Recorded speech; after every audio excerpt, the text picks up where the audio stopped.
محمد بن قاسم نے تقریباً 711 عیسوی کے آس پاس دیبل سے حملہ کر کے ملتان تک کے علاقے کو فتح کیا، مگر اس کے بعد تقریباً 200-250 سال تک مسلمانوں نے نہ کوئی داخلہ سندھ کی طرف سے کیا اور نہ ہی خیبر پاس کے راستے ہندوستان پر کوئی یلغار کی۔ سلطان محمود غزنوی تاریخ میں اس لیے بھی مشہور ہوئے کیونکہ یہ پہلے مسلمان حکمران تھے جنہوں نے خیبر پاس کے راستے ہندوستان پر 17 حملے کیے اور پورے ہندوستان کو آنے والے 1000 سال تک کے لیے کھول کر رکھ دیا۔ مسلمانوں نے جو سلطنتیں ہندوستان میں بنائیں، ان کا آغاز سلطان محمود غزنوی کے ان 17 حملوں سے ہوتا ہے جو انہوں نے ہندوستان پر کیے تھے۔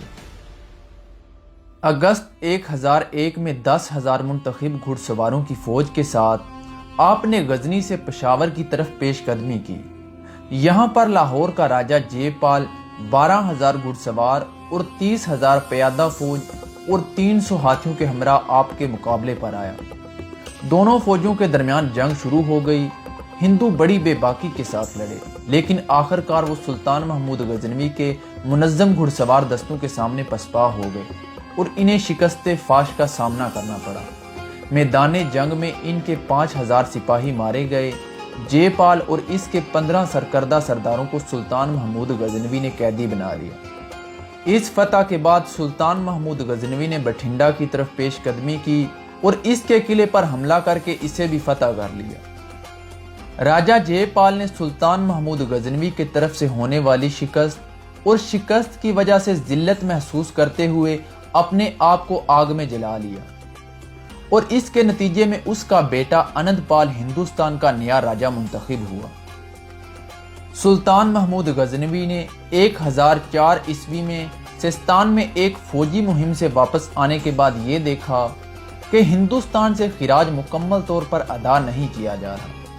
لاہور کے راجہ انند پال نے اپنے حصے کا خراج ادا کر دیا تھا، لیکن بھاٹیا کے ایک باج گزار راجہ بیجی رائی نے اپنے حصے کا خراج روک لیا تھا اور مسلمانوں سے نہایت تلخ رویہ اختیار کرنے کے علاوہ ان گورنروں سے چھیڑ چھاڑ کرنے لگا جنہیں سلطان محمود غزنوی نے ہندوستان میں تعینات کیا تھا۔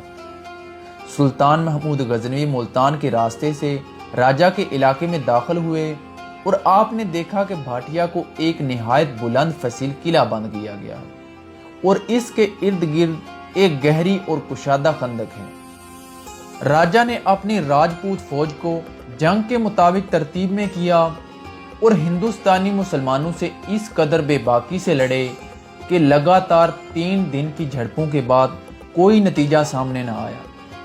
تمام مضبوط مورچوں پر ہندوؤں کا قبضہ تھا اور مسلمانوں کو اس قدر نقصان کا سامنا کرنا پڑا کہ وہ اب میدان جنگ چھوڑنے کی تیاری کرنے لگے۔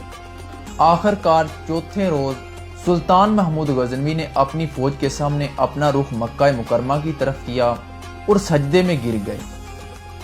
اس کے بعد سلطان محمود غزنوی جب اٹھے اور چلا کر کہا کہ اللہ کے رسول نے آپ کو فتح کی بشارت دے دی ہے۔ اس کے بعد بذات خود آپ نے بڑے حملے کی قیادت کی۔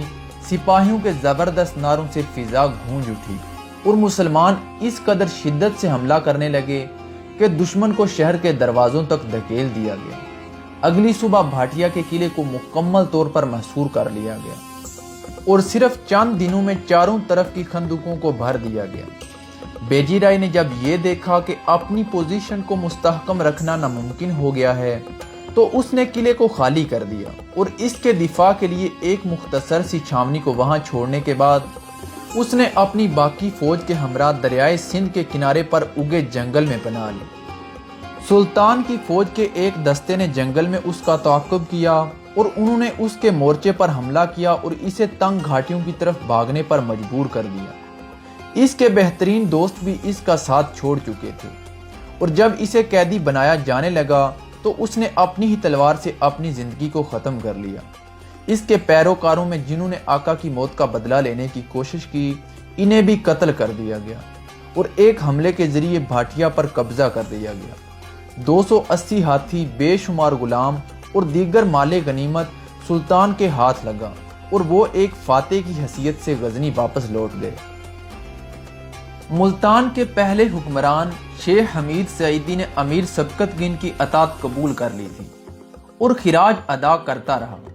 اس کے بعد اس کا بیٹا ناصر اور اس کا پوتا داؤد غزنی سلطان کے مطیع رہے، لیکن 1005 عیسوی میں اس نے لاہور کے راجہ اند پال سے مل کر بغاوت کر دی۔ اب سلطان محمود غزنوی نے ملتان کو دوبارہ فتح کرنے کا منصوبہ بنایا، لہذا موسم بہار کے آغاز میں ایک بہت بڑی فوج کے ہمراہ آپ نے اس مقام کی طرف پیش قدمی شروع کر دی۔ پشاور کی پہاڑیوں میں اند پال کی فوجوں نے اس کا مقابلہ کیا، لیکن غزنی کی فوج نے انہیں زبردست شکست سے دوچار کیا اور دریائے چناب کے کنارے پر سودرا کے قصبے تک ان کا تعاقب کیا۔ اند پال اپنے دارالحکومت کو چھوڑ کر کشمیر کی طرف بھاگ گیا۔ سلطان محمود غزنوی بٹھنڈا کے راستے ملتان کی طرف بڑھے اور 7 روز تک اس کا مکمل محاصرہ کیا۔ آخر کار داؤد کو گرفتار کر لیا گیا اور اسے اس وعدے پر معافی دی گئی کہ وہ 20,000 طلائی درہم سالانہ خراج کے طور پر ادا کیا کرے گا۔ ہو سکتا ہے کہ سلطان ہندوستان میں اپنا قیام طویل کر لیتے، لیکن ان کے سسر اور کاشگر کے بادشاہ ایلک خان کی طرف سے ان کے مغربی علاقوں پر حملے کے باعث انہیں مجبوراً غزنی واپس لوٹنا پڑا اور آپ نے ہندوستان کے تمام معاملات ایک ہندو شہزادے سیوک پال کے سپرد کر دیے، جو پشاور کے حاکم ابو علی کے اثر و رسوخ سے مسلمان ہو گیا تھا۔ سلطان کے نائب سیوک پال کی بغاوت نے سلطان محمود غزنوی کو 1005 اور 6 میں دوبارہ ہندوستان کی سرزمین پر لا کھڑا کیا، کیونکہ اس نے سلطان کے تمام افسروں کو ان کے محکموں سے نکال دیا تھا۔ سلطان نے سب سے پہلے اپنے دستے کے ایک حصے کو پیش قدمی کرنے کا حکم دیا۔ دستوں نے ہندو فوج کے سامنے غیر متوقع طور پر ظاہر ہو کر انہیں زبردست شکست سے دوچار کیا اور سیوک پال کو قیدی بنا لیا گیا اور اسے 4 لاکھ درہم جرمانے کے طور پر ادا کرنے پر مجبور کیا گیا اور ساری زندگی سرکاری قید کے طور پر رکھا گیا۔ ملتان کی بغاوت میں اند پال کی حمایت اور غدارانہ رویہ سلطان محمود غزنوی کے سینے میں کانٹے کی طرح کھٹک رہا تھا۔ چنانچہ 1008 عیسوی میں موسم بہار کے اوائل میں ایک بہت بڑی فوج کے ہمراہ ایک عظیم مہم کے سلسلے میں ہندوستان کی طرف گامزن ہوئے۔ اند پال جو مسلمانوں کی طاقت سے باخبر تھا اور اسے سابقہ نقصانات ابھی یاد تھے، اس نے ہندوستانی راجاؤں میں مذہبی جوش و خروش پیدا کرنے کے بعد ان سے درخواست کی کہ وہ ارض مقدس پر اپنے مشترکہ دشمن کو نکالنے کے لیے جدوجہد کریں۔ اس کی اپیل کا خیر مقدم کیا گیا اور اجین، گوالیار، کنوج، دہلی، اجمیر اور کالنجر کے راجاؤں نے اپنی دستیاب فوجوں کو جمع کیا اور دریائے سندھ کی طرف پیش قدمی شروع کر دی۔ پنجاب کی سرزمین پر جمع ہونے والی سب سے بڑی فوج پشاور کی سرحدوں پر میدان کے سامنے نمودار ہوئی، پھر اس میں ہر روز اضافہ ہوتا چلا گیا۔ جنگ کی تیاریوں کے لیے ملک کے ہر علاقے سے مال و زر مہیا کیا گیا اور اس قدر حب الوطنی کا مظاہرہ کیا گیا کہ ملک کے طول و عرض سے ہندو عورتوں نے اپنے زیورات پگھلا کر قومی مقصد کے لیے ذرائع فراہم کرنے کے لیے سونے اور چاندی کی صورت میں روانہ کیے۔ اسلامی فوج چاروں طرف سے گھر گئی اور انہوں نے عام حملے کے خدشے کے پیش نظر خود خندق کھودنے کا فیصلہ کیا۔ اس کے بعد دونوں فوجیں 40 روز تک آمنے سامنے بے حس و حرکت پڑی رہیں۔ آخر کار اس سکوت کو ہندوؤں نے توڑا۔ انہوں نے مسلمانوں کے مہیا کردہ موقع سے فائدہ اٹھایا، جنہوں نے دشمن کو مشتعل کرنے اور انہیں خندقوں کی طرف پیش قدمی کرنے پر اکسانے کے لیے 6000 تیر اندازوں کو سامنے بھیجا تھا۔ ہندو انتہائی غیظ و غضب کے ساتھ مسلمانوں کے مورچوں میں داخل ہو گئے اور زبردست خون ریزی شروع ہو گئی۔ نہایت مختصر وقت میں 5000 مسلمان شہید ہو گئے۔ تاہم ہندوؤں کی پیش قدمی کو روکنے کے لیے مسلمانوں کی ایک منظم فوج نے ڈٹ کر ان کا مقابلہ کیا اور انہیں شکست سے دوچار کیا۔ اس فتح کے بعد سلطان محمود غزنوی نے شہر نگر کوٹ اور اس کے بعد بھیم کے مشہور قلعے کا محاصرہ کر لیا اور انہیں فتح کرنے کے بعد غزنی واپس لوٹ گیا۔ 1011 عیسوی میں سلطان محمود غزنوی نے تھانے سر کو فتح کرنے کا ارادہ کیا۔ ہندو اس کا اسی طرح احترام کرتے تھے جس طرح مسلمان مکہ مکرمہ کا کرتے ہیں۔ انند پال نے سلطان کو خزانے پیش کیے اور آپ سے وعدہ کیا کہ شاہی خزانے سے ہر سال اس قدر ادا کرتا رہے گا۔ اس کے علاوہ 50 جنگی ہاتھی اور نہایت بیش قیمت تحائف پیش کرنے کا وعدہ کیا، لیکن سلطان محمود غزنوی نے سارے ہندوستان سے بت پرستی کو جڑ سے اکھاڑ پھینکنے کا تہیہ کر رکھا تھا۔ سلطان نے راجہ کی اس پیشکش کو رد کر دیا اور شہر پر قبضہ کر لیا اور ان کے بڑے بڑے عظیم الشان مندروں کو تباہ کر دیا اور بتوں کو پاش پاش کر ڈالا۔ ان بتوں میں سب سے اہم بت کو جگسوم کہا جاتا تھا اور اس کے بارے میں ہندوؤں کا عقیدہ تھا کہ یہ روز تخلیق سے موجود ہے۔ اسے بے شمار ٹکڑوں کی صورت میں غزنی اور مکہ اور مدینہ اور بغداد روانہ کر دیا گیا تاکہ گلیوں میں پاؤں تلے روندا جائے۔ کہا جاتا ہے کہ سلطان محمود غزنوی نے اس موقع پر 2 لاکھ قیدی غزنی روانہ کیے تھے۔ اس دفعہ بہت سارا مال غنیمت سلطان محمود غزنوی کو حاصل ہوا۔ 1013 عیسوی میں سلطان نے ایک بہت بڑی فوج کے ہمراہ بلوات کے پہاڑوں کی طرف پیش قدمی شروع کر دی اور بھرپور حملے کے بعد شامنی کو ہتھیار ڈالنے پر مجبور کر دیا۔ انند پال کے بیٹے اور جانشین جے پال دوم نے جب یہ محسوس کیا کہ وہ سلطان کا مقابلہ کرنے کے قابل نہیں ہے تو اس نے اپنی فوج کے ہمراہ کشمیر کا رخ کیا۔ سلطان نے پہاڑی علاقے میں ایک حاکم کو تعینات کیا اور خود کشمیر کے راستے غزنی واپس لوٹ گئے۔ 2 سال بعد سلطان نے چند باغی سرداروں کو سزا دینے اور چند قلعوں کو فتح کرنے کے لیے کشمیر کا رخ کیا۔ ان میں سب سے اہم لو کوٹ کا قلعہ تھا جو اپنی بلندی اور مضبوطی کے لیے بہت مشہور تھا۔ موسم گرما کے دوران اس مقام کو فتح کرنے کے لیے سلطان کی تمام کوششیں ناکام ہو چکی تھیں اور موسم سرما شروع ہونے پر سلطان کو اس مہم کو ترک کر کے مجبوراً غزنی واپس لوٹنا پڑا۔ 1017 عیسوی کے موسم بہار میں سلطان 1 لاکھ گھڑ سوار اور 20,000 پیادوں کے ساتھ کنوج کی طرف آگے بڑھے۔ کنوج کا راجہ بڑی شان و شوکت اور جاہ و جلال کا حامل تھا، لیکن دفاع کے لیے مکمل طور پر تیاری نہ ہونے کے باعث اس نے امن پر صلح کر لی۔ اس کے بعد سلطان نے آس پاس کے تمام چھوٹے بڑے قلعوں کو فتح کیا اور غزنی واپس لوٹ گئے۔ 1021 عیسوی میں ہندو راجاؤں کی متحدہ فوجوں نے کنوج کے راجہ کنور رائے پر حملہ کر دیا کیونکہ اس راجہ نے سلطان محمود غزنوی سے صلح کر لی تھی۔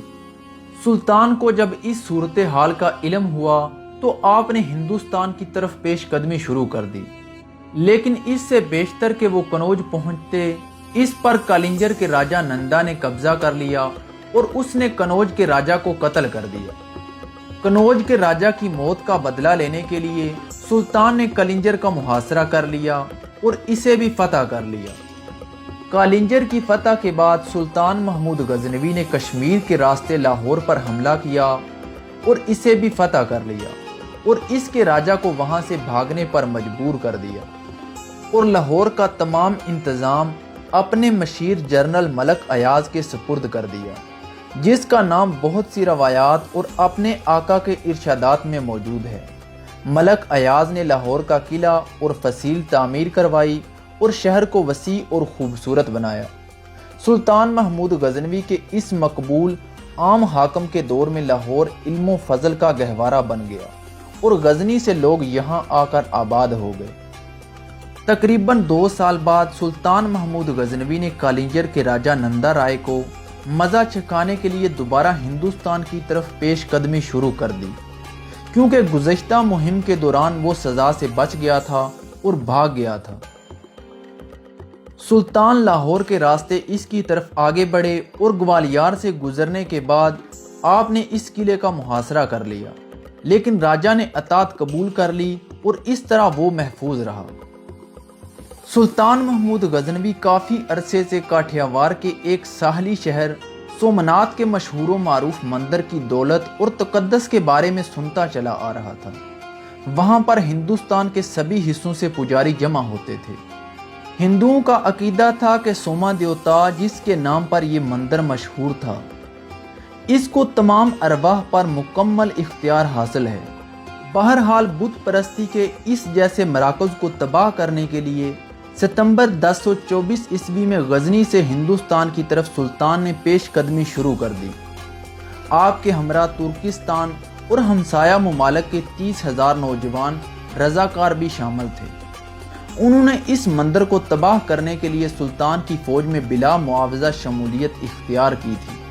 ملتان کے صحرا کو عبور کرنے کے بعد وہ اجمیر پہنچے اور راستے کے تمام چھوٹے بڑے قلعوں کو فتح کرتے ہوئے سومنات پہنچ گئے۔ مندر کے قلعے کا راجپوتوں نے بڑی جوانمردی سے دفاع کیا اور مسلسل 3 روز تک مسلمانوں کے حملوں کو عظیم نقصان پہنچا کر پسپا کیا۔ آخرکار سلطان محمود غزنوی اپنے گھوڑے سے کود پڑے اور زمین پر سجدہ ریز ہو گئے کہ اللہ سے مدد کی درخواست کی اور دوبارہ گھوڑے پر سوار ہو کر اپنے جرنیل ابو الحسن کا ہاتھ تھاما اور حوصلہ افزائی کی خاطر اپنی فوج میں جوش و خروش پیدا کرنے کے لیے اس قدر گرم جوشی سے نعرہ لگایا کہ سب ایک طوفان کی صورت میں قلعے پر ٹوٹ پڑے اور 5,000 ہندو سپاہیوں کو موت کے گھاٹ اتارنے کے بعد قلعے میں داخل ہو گئے۔ ان میں سے جو فوج بچ گئی وہ اپنی جان بچانے کے لیے کشتیوں پر سوار ہو گئی، لیکن سلطان محمود غزنوی کی فوج نے ان کا تعاقب کیا اور بے شمار کشتیوں کو ڈبو دیا۔ سومنات کی فتح کے بعد جب ہندو پجاریوں اور مہاراجوں نے سلطان کو رشوت پیش کی اور کہا کہ سومنات کے بت کو نہ توڑیں، تو آپ نے وہ تاریخی جواب دیا جس نے تاریخ میں سلطان کو امر کر دیا۔ سلطان نے فرمایا، اگر آج میں نے بت کے لیے پیسے لیے تو تاریخ مجھے بت فروشوں کے نام سے یاد کرے گی، بت شکن کے نام سے نہیں۔ سومنات میں مختصر قیام کرنے کے بعد سلطان نے آس پاس کے چند قلعوں کو فتح کیا اور اس ملک کے راجہ کو گجرات کی سلطنت عنایت کرنے کے بعد سندھ کے راستے غزنی واپس لوٹ گئے۔ سومنات کی مہم اور گجرات کے مارکوں میں 2.5 سال صرف ہو گئے تھے۔ ہندوستان کے لیے سلطان محمود غزنوی کی آخری مہم کا آغاز 1027 عیسوی میں ہوا۔ یہ مہم دریائے سندھ کے کناروں پر آباد جاٹ قبائل کے خلاف تھی۔ انہوں نے گجرات سے واپسی پر مسلمانوں کی فوج سے چھیڑ چھاڑ کی تھی۔ ان قبائل کو تسخیر کرنے کے بعد سلطان محمود غزنوی نے ہندوستان پر کوئی حملہ کرنے کا ارادہ نہیں کیا۔